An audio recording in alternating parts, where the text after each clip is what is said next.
The radio crackled. A voice, rough and urgent, broke through the static. "This is an emergency broadcast," it boomed. "Jonathan Crane, a dangerous patient, has escaped Arkham Asylum." Fear prickled the hairs on the back of Mrs. Parker's neck. She turned up the volume, clutching her coffee mug. "He is believed to be in the Sanrega area. Do not approach. Do not engage." The voice was firm, laced with a chilling warning.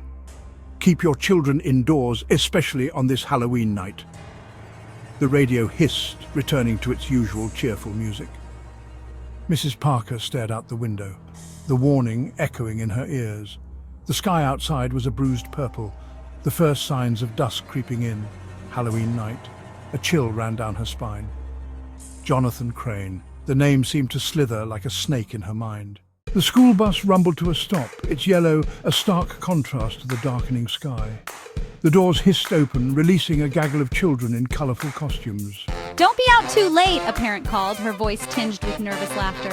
Among them was 10-year-old Billy, dressed as a pirate, his plastic sword glinting in the fading light.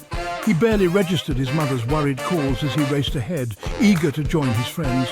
News travelled fast in Sanrega, especially news as chilling as the escaped patient.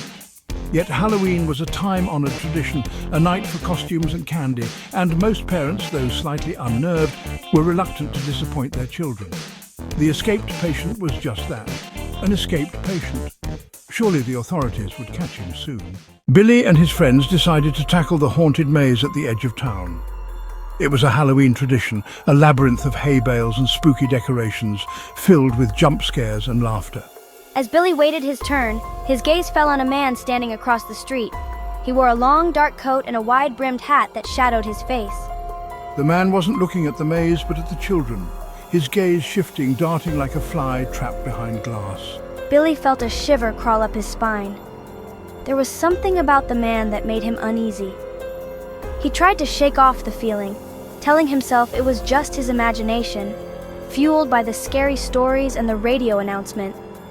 Still, he couldn't help but notice the way the man seemed to blend into the shadows, his presence there and yet not, like a whisper on the wind. The haunted maze was everything Billy had hoped for, dark, twisting, and full of surprises.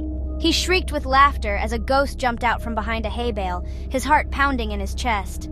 He navigated the maze with his friends, their laughter echoing through the night.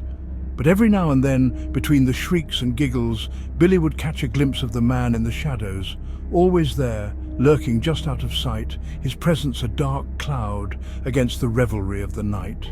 He didn't tell his friends. They wouldn't understand.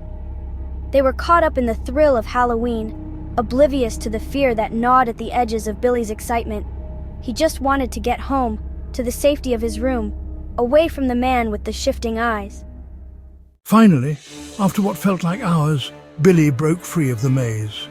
He said a hurried goodbye to his friends, his eyes scanning the crowd for any sign of the man, but he was gone.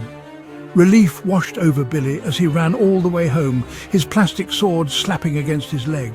He burst through the front door, his chest heaving. "Mom, I'm home!" he called out, his voice breathless. His mother greeted him with a smile, relieved to see him back safe. "How was the maze?" she asked, handing him a glass of water. "Scary," Billy said, a nervous giggle escaping his lips. He took a large gulp of water, trying to wash away the lingering fear. He was safe now, home with his mom.